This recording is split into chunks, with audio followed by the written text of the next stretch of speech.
Kita mulai saja. Bismillah. Assalamualaikum warahmatullahi wabarakatuh.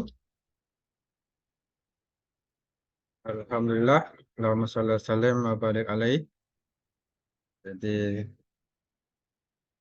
ini absen siapa nih? Ini Kopstan. Berapa NPM-nya ini?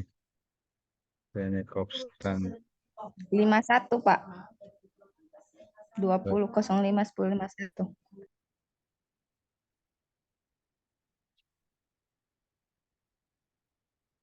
Ya. Nah, kita lanjut sini. Ini ada tugasnya dalam file classroom.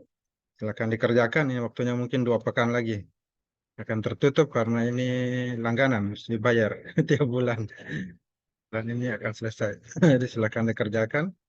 Ini pertemuan kali ini tentang alignment horizontal. Jadi tinggal jelaskan ya. Dan apa pesan perilaku yang baik yang kita bisa terapkan dari kisah Nabi Ishak.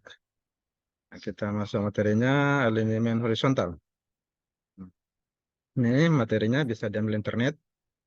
Ini dijelaskan bahwasanya alignment horizontal itu ya trase jalan. Kalau ada trase jalan biasanya tugas besar. Yang pertama dibuat tugas besar itu trase jalan. Apa itu trase jalan? Nah itu alignment horizontal. Jadi dia garis sumbu jalan ya, menghubungkan satu titik ke titik yang lain. Jadi ada garis proyeksi dari satu sumbu jalan tegak lurus terhadap bidang datar. Nah, ini jalan dari titik sini ke titik sini. Bisa 1, 2 titik, 3 titik, atau 1, 2, 3, 4 garis. Nah, inilah ada lengkung horizontal di sini, ada belokan. Belokan, ya, tidak 90 derajat, tapi agak seperti ini, cembung. Ini lengkung horizontal. Ini garis tangan. Ini sudut beloknya ada sekian derajat. Titik beloknya ini pertemuannya. Kemudian, nah ini contohnya gambarnya. Jalannya belok ya. Pada umumnya alignment horizontal ini terdiri dari serangkaian garis.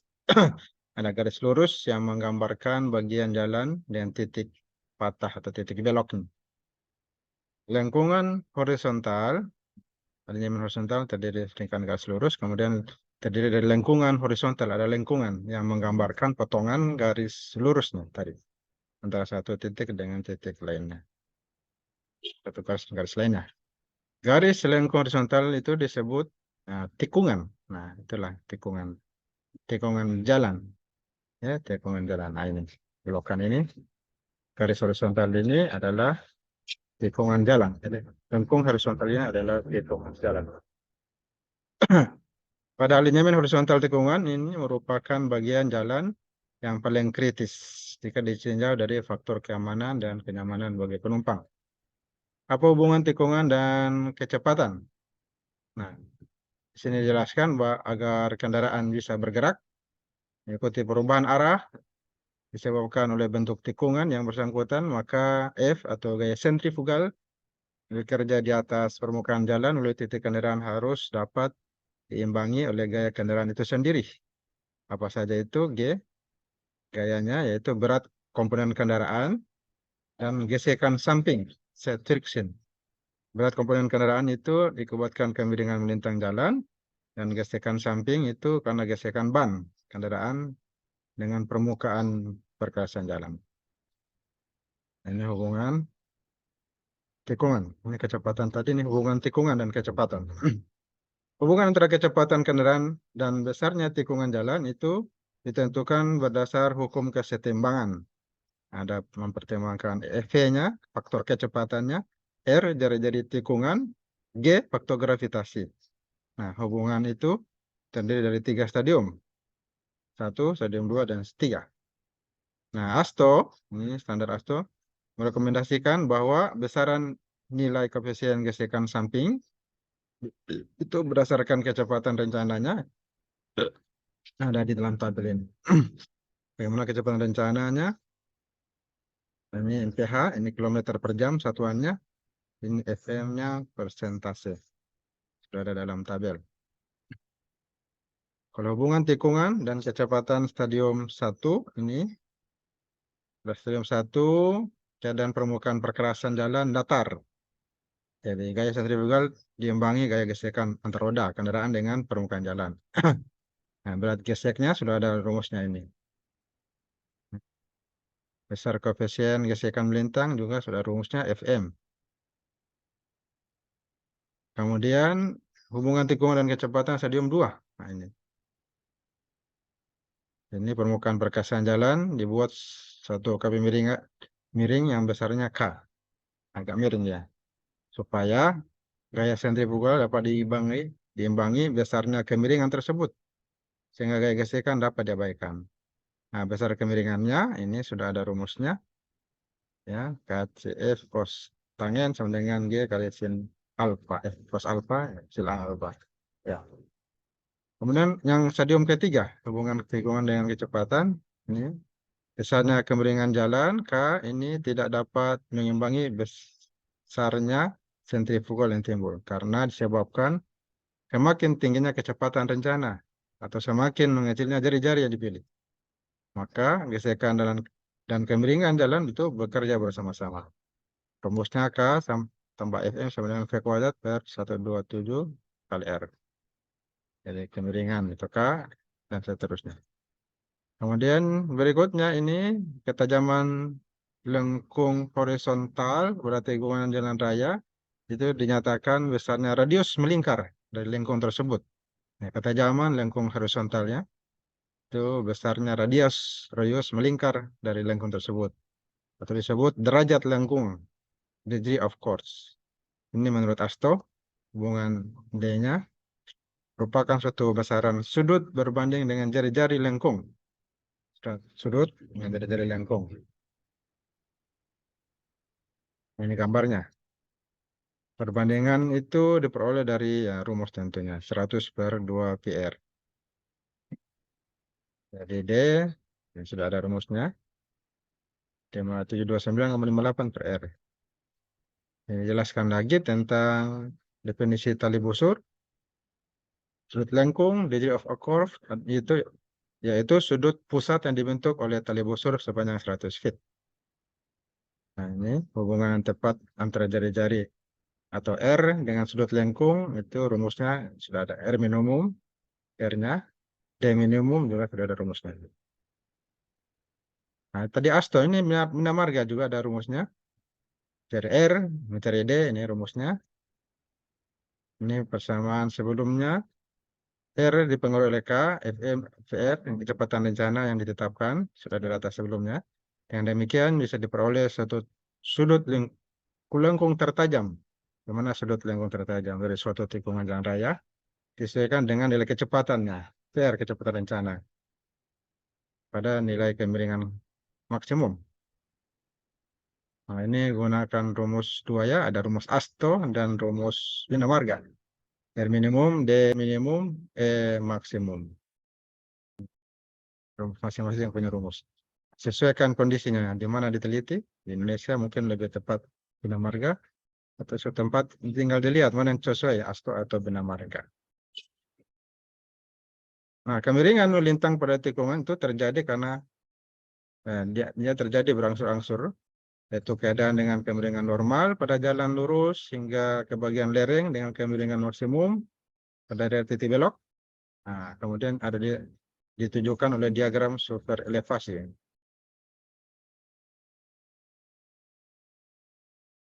Ya, kemudian berikutnya ini kemiringan melintang pada tikungan, ini gambarnya.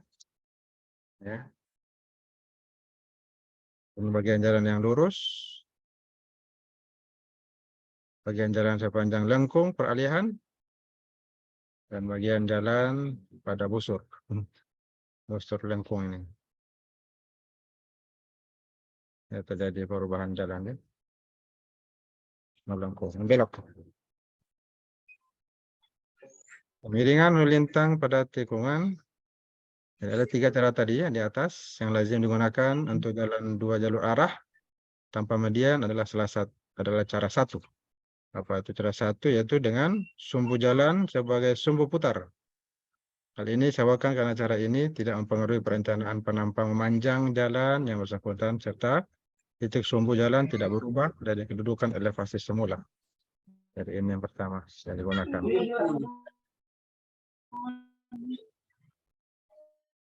Untuk menggambarkan diagram super elevasi, sumbu jalan sebagai sumbu putar itu dilakukan. Ini ada 3 hal: meninggikan sisi luar perkerasan jalannya, tinggikan. Sisi luar tersebut dinaikkan sampai potongan melintang perkerasan jalan berbentuk garis lurus.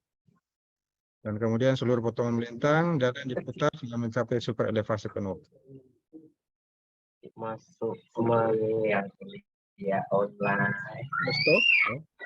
Bisa dibantu. Kuliah. Super elevasinya ada lengkung panjang. Rekomendasi Nasto ya sekitar 2 detik. Nah, ini panjang lengkung peralihan. Nah, bisa dilihat panjang lengkung peralihannya. Super elevasinya ini tingginya. Ini kilometer per jam. Jadi sudah ada dalam tabel. Ini bisa digunakan dalam tugas besar ya, perencanaan tugas besarnya. Kemiringan melintang 8 menit. ini nah, direkomendasikan oleh ASTO. Ini rekomendasi dari ASTO. Bila badan jalan terletak pada daerah bebas galian, tidak ada galian dan garis landai yang hampir datar, maka menurunkan elevasi tepi perkerasan jalan dapat menyebabkan genangan air. Di super elevasi dibentuk dengan meninggikan elevasi tepi luar perkerasan jalan besar 2 kali dari keadaan normal. Bila alinyemen terdiri dari atas bagian yang lurus dan lengkung melingkar, maka super elevasi dimulai dari bagian lurus sebelum memasuki daerah tikungan. Pada alinyemen horizontal terdapat maka seluruh elevasi diletakkan sepanjang lengkung spiral tersebut. Ya. Nah. Kemudian di sini kemiringan melintang pada tikungan. Ini ada 3 cara untuk menentukan super elevasi. Jadi ini bergantung pada lebar serta bentuk penampang melintang. Jadi ada 3 ini. Masing-masing sumbu jalan pada jalur jalan dijadikan sumbu putar. Setiap jalur perkerasan jalan diputar sendiri-sendiri dengan masing-masing sisi dalam median sebagai sumbu putar. Nah, seluruh sebagian perkerasan jalan dari kedua jalur lalu lintas termasuk median diputar dalam satu bidang yang sama. Ini sebut di mana semua median dijadikan sebagai sumbu putar. Nah, ini sumbu putar untuk potongan melintang. Ini metode 1, metode 2, metode 3. Super elevasinya. Kita bisa lihat bagaimana jalan yang masuk kategori alinyemen intinya tikungan. Tikungan ini.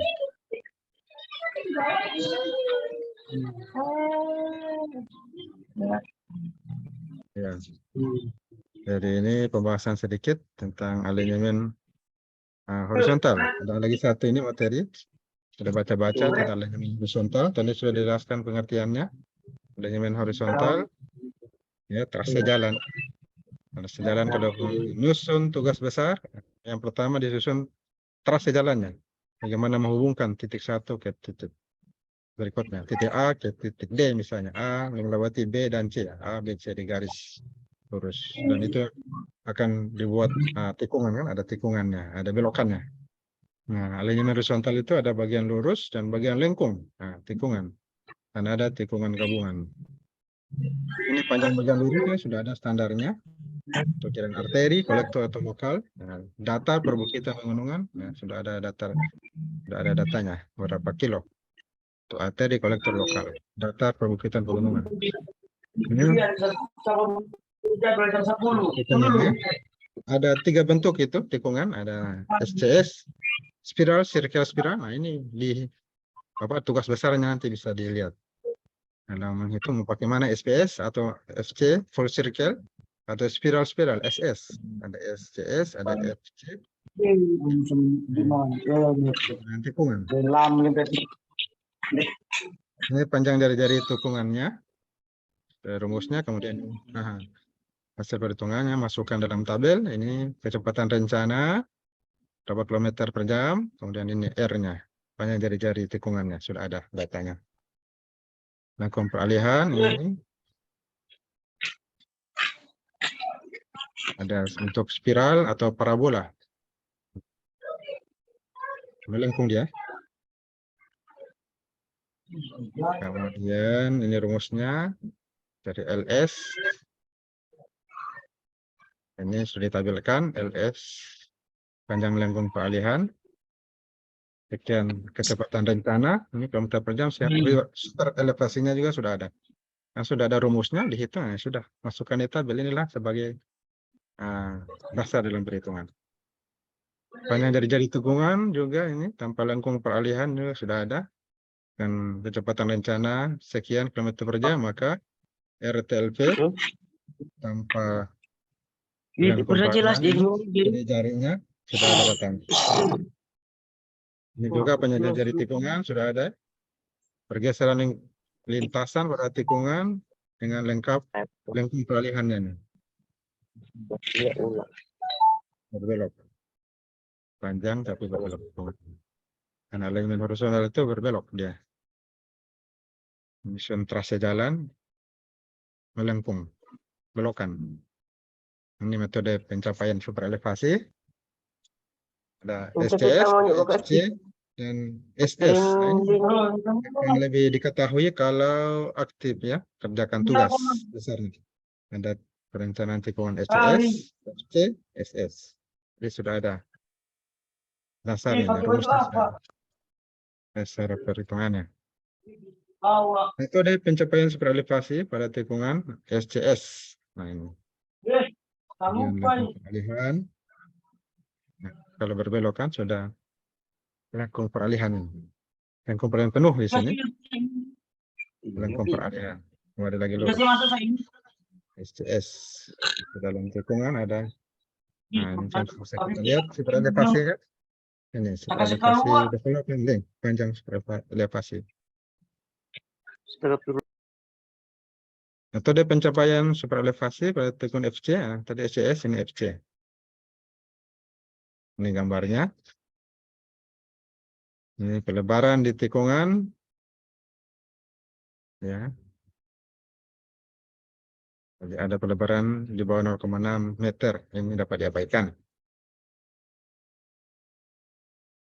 Aplikasi pelebaran di tikungan. Nah, kita lihat di tikungan. Jalannya dilebarkan. Ini jalannya dilebarkan sedikit. Ya.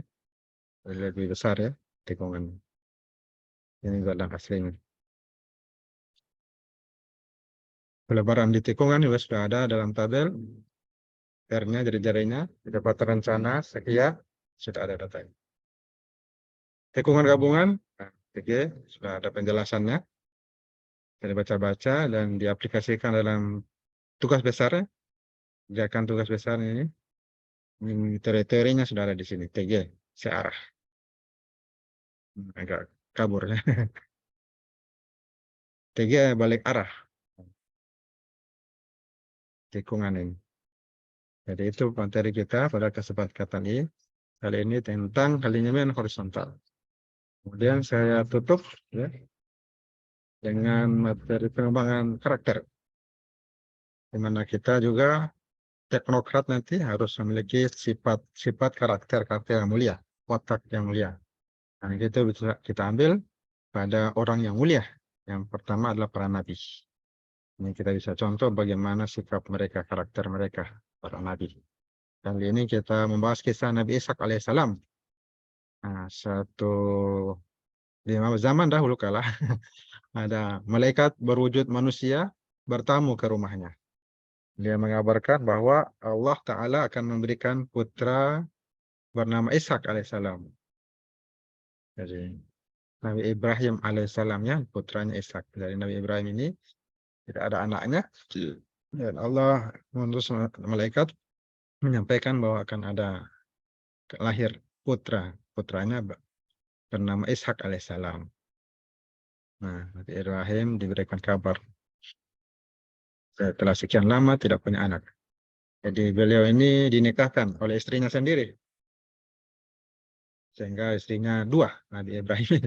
Istri kedua ini yang kemudian melahirkan anaknya namanya Ishak alaihissalam. Putra Nabi Ibrahim alaihissalam. Nah, istri yang kedua itu namanya Sarah, ibunda Sarah. Lahir di kota Hebron. Hebron itu Palestina sekarang ya, yang sedang kacau Yahudi yang Muslim berperang terus. Nah, Ishak alaihissalam, ini Ishak artinya tersenyum karena ibunda Sarah sangat bersyukur dan gembira dan tersenyum gembira. Maka dinamakanlah Ishak, tersenyum.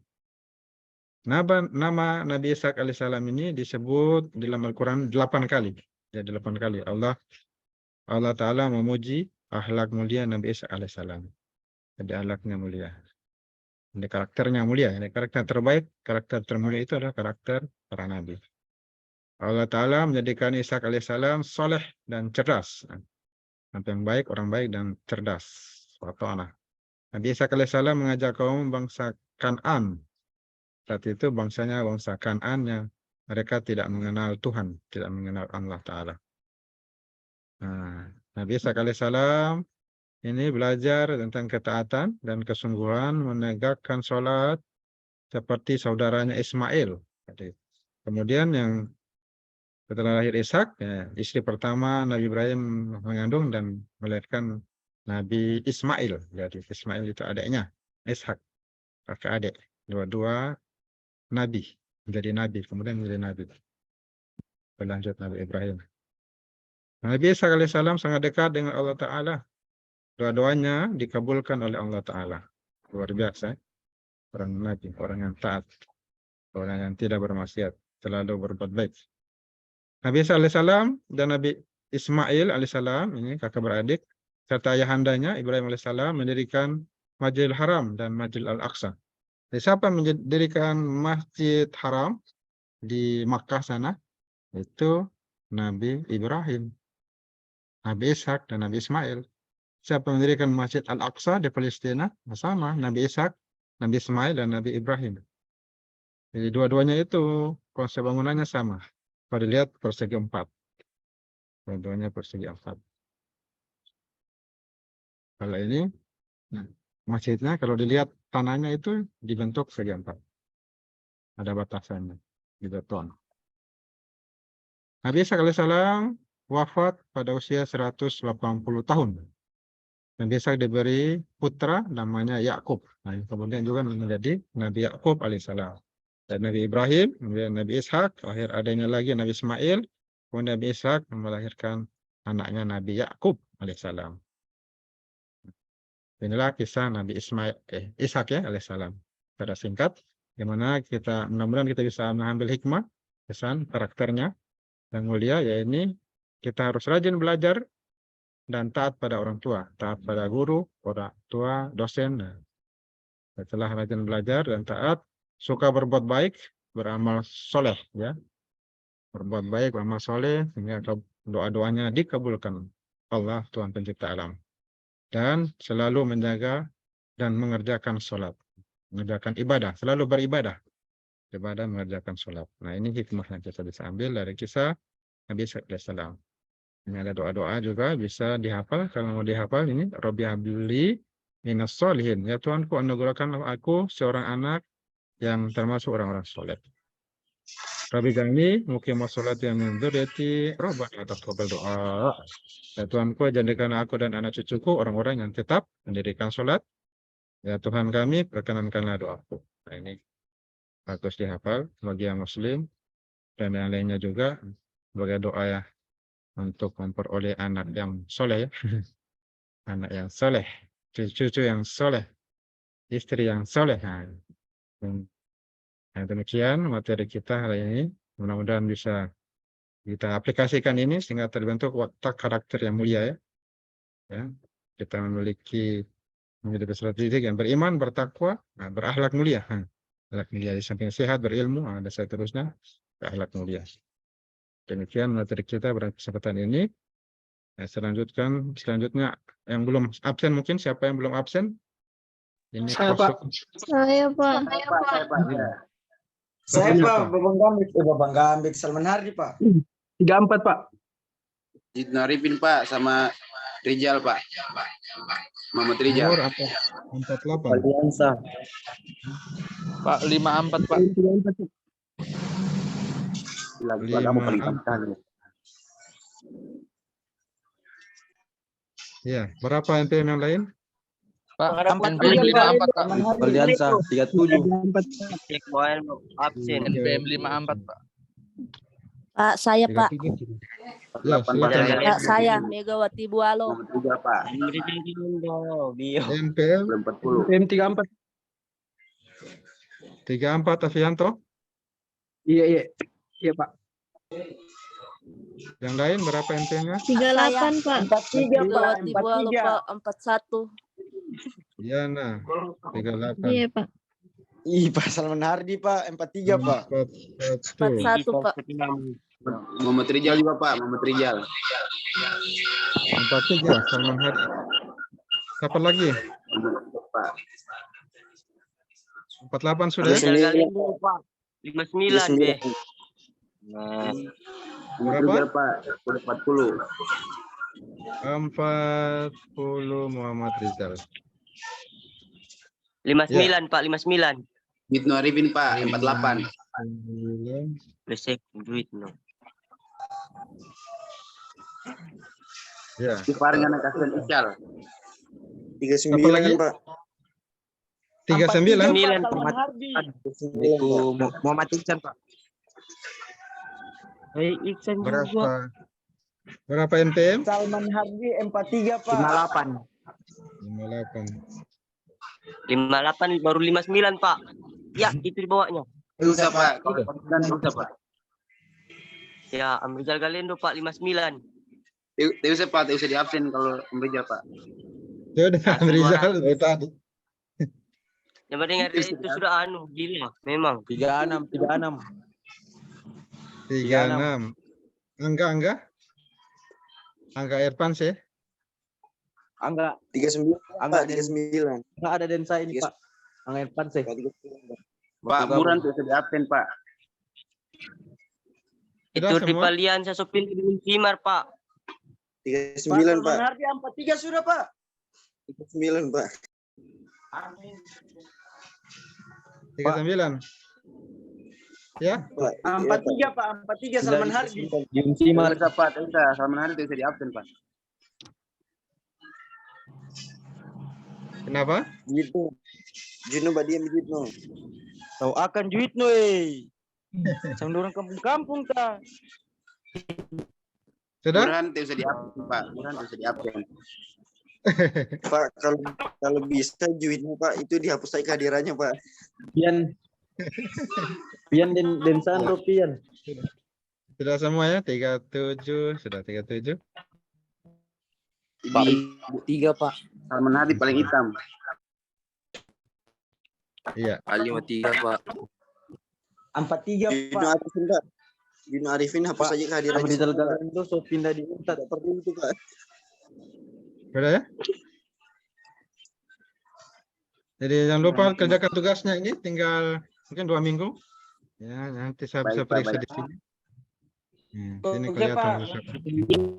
bisa ada jawaban 8 orang. Ini angkatan berapa nih? Angkatan lalu ini, tahun lalu ini kerjakan. Rina lambat.